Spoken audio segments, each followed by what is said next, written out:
The first appearance of the Batman in the comics was in 1939. Having his parents killed after a night at the movies, Bruce Wayne made an oath to protect the city of Gotham from what he suffered, from crime. Now he chose the symbol of the bat to strike terror and fear into the hearts of criminals, and part of the mission was to get revenge for the murder of his parents. Now in the comics he does find the culprit and he watches him closely with the hope that he will commit another crime, so that he may lock him behind bars. Furthermore, in the comics, the Batman was projected as a great detective instead of a vigilante, which is why he worked with the likes of Commissioner Gordon and Harvey Dent. In this video, I'm going to be showing you the similarity of the Batman to Christ and some of the resemblances which we have seen in the movies.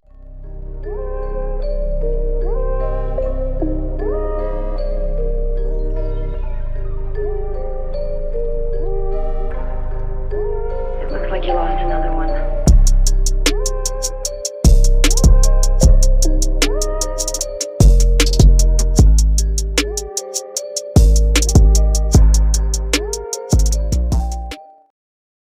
Now, the resemblance of Batman's dark cape is a responsibility. The responsibility of being the Dark Knight / city's protector. Batman says it's not who I am underneath, but what I do that defines me. It's not who I am underneath, but what I do that defines me. Bruce? Giving us the impression that it could be anybody, and it doesn't have to be Bruce Wayne in specific. Just like the mantle of Black Panther was passed on, this is the work of a spirit through a man chosen for the job. I'd like to quote further at the ending of the Dark Knight Rises movie, which shows us the position being passed on to John's legs. And in this movie, Bruce Wayne still lives. For those of you that haven't watched the Dark Knight Rises, it's Christopher Nolan's trilogy. Go check it out. The common sense is if Batman and all these superheroes would be resemblances of evil forces, they wouldn't be protectors of mankind. They would not be heroes. As Batman says, again, it's not who I am underneath, but what I do that defines me. Much more like I would give my life for the city. I would save the people. What are my actions defining? Who are they saying I am? Now in the Christian community, Jesus took the sin of the world as he hung on the cross, putting himself in a position where he is protector of the world which in the book of Revelation is referred to as the city. Now in the Old Testament also there's a parable foreshadowing the happenings of the cross in the New Testament, where we see the children of Israel bitten by serpents, and God told Moses to put up a pole and wrap a bronze serpent around it. By looking at the serpent on the pole, the people would be healed of their illnesses and the sicknesses would be pretty much taken away. Now years later we see Jesus Christ hanging on a cross, taking the position of being a serpent, stretching out his hands and becoming the sin of the world in order to destroy it, taking all sickness and all illness unto himself, as much more projected by that parable in the Old Testament. Now the Batman hangs on his own cross in the same way in this projected parable, as the protector of Gotham City, bearing the darknesses which could harm the city as his own responsibility, as he wears the dark cape, the Dark Knight. Now we are the parabolic city that is projected in all of these parables. Right. Commencing drone mode. Now in the movie The Batman Begins, we see Ra's al Ghul offering Bruce the leadership position of the League of Shadows. Now the League of Shadows is a group of assassins that call themselves Shadows, the products of the darkness, the devil, or a demonic force, which is headed by Ra's al Ghul. The name Ra's al Ghul means head of the demon, giving the impression that the group is called the demon. Now in the Bible, Jesus was tempted in the same way in the wilderness when Satan offered him his kingdoms on the earth if he kneels to him. Worship me. I will give you the whole world.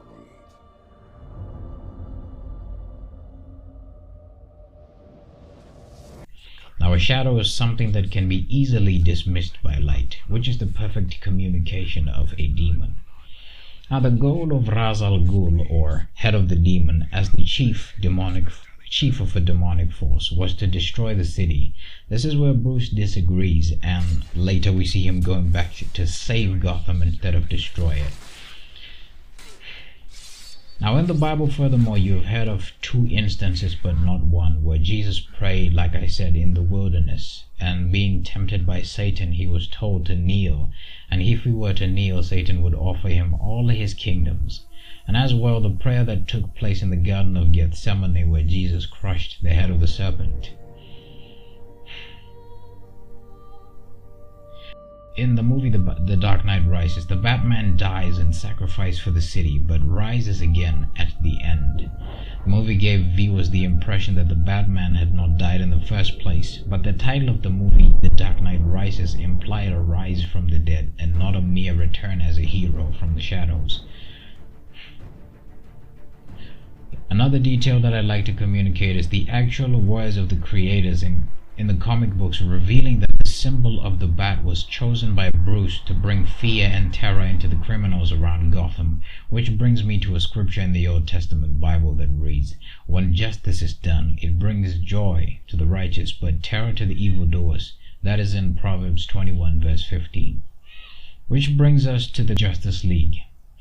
Now the Justice League is a fist comprising of the following heroes: Superman, Batman, Aquaman, Wonder Woman, and Cyborg. Have I forgotten someone? It will be the Flash. Now by connecting the dots so far, you can see that the Batman rejected an offer of becoming the lead assassin of the League of Shadows. Years later, he's joining League of Justice. Batman rejects an offer of becoming the lead assassin in the League of Shadows. Years later, he's part of the Justice League. Last 3 minutes. Then let's use them. In the scripture, we hear a lot of instances where justice has been mentioned by both the prophets and God. Now the word justice in these cases serves as a communication of the need to punish sin. Sin would be the crimes and the wrongdoings of the world or the city. Which is why Batman's cape communicates a position, the cross, taking the burden upon himself to remove the sin from the city or all crime. Now I get a lot of questions from people asking if these directors or writers of these movies are purposely being parabolic. I wouldn't say yes, and I also wouldn't say no.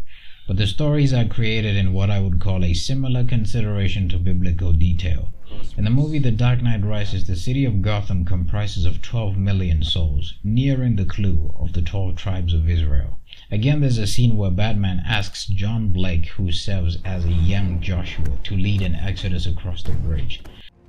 But you need to get people across the bridge. Why? In case we fail, lead an exodus. Save as many lives as you can. And in the bus that he led across, there was only young people in the bus. And the Bible reveals that when the Israelites crossed the Jordan, there were only young men, and God didn't let the older generation see the land. In that parable, the bridge would resemble the River Jordan, but they never crossed it. In my previous video, I also indicated how the mothers of Superman and Batman share the same name, which is Martha. A perfect clue as to the implication that these are 2 people under one resemblance, or different people under the same resemblance, which is Christ. I make you a promise. Martha won't die tonight. In the movie Justice League, Superman says, "I believe in truth, but I am also a fan of justice," which is the detail that communicates that according to truth, the Earth realm has to be punished for its sins. But the Justice League was standing for those, as mentioned by the Bible, that share the earth with the wicked but are innocent, which gives us the understanding that Steppenwolf was created for the purpose of ending wars, and he was not wrong. Which is why he wanted to consume the realm with his demons, just as General Zod had planned to take Earth as New Krypton and kill all of mankind. Now the Bible reveals that all of mankind is unworthy to live, which is what gives Steppenwolf the right to attempt to consume the Earth realm. They mention that he was created for the purpose in this movie, but what kept him from taking the Earth was the measure of the Justice League, who are individually on their own crosses. Now in The Dark Knight, my evidence that the position of being the Batman is a cross is the unfolding of events which reveal that after he died for the city, he was not the Batman anymore.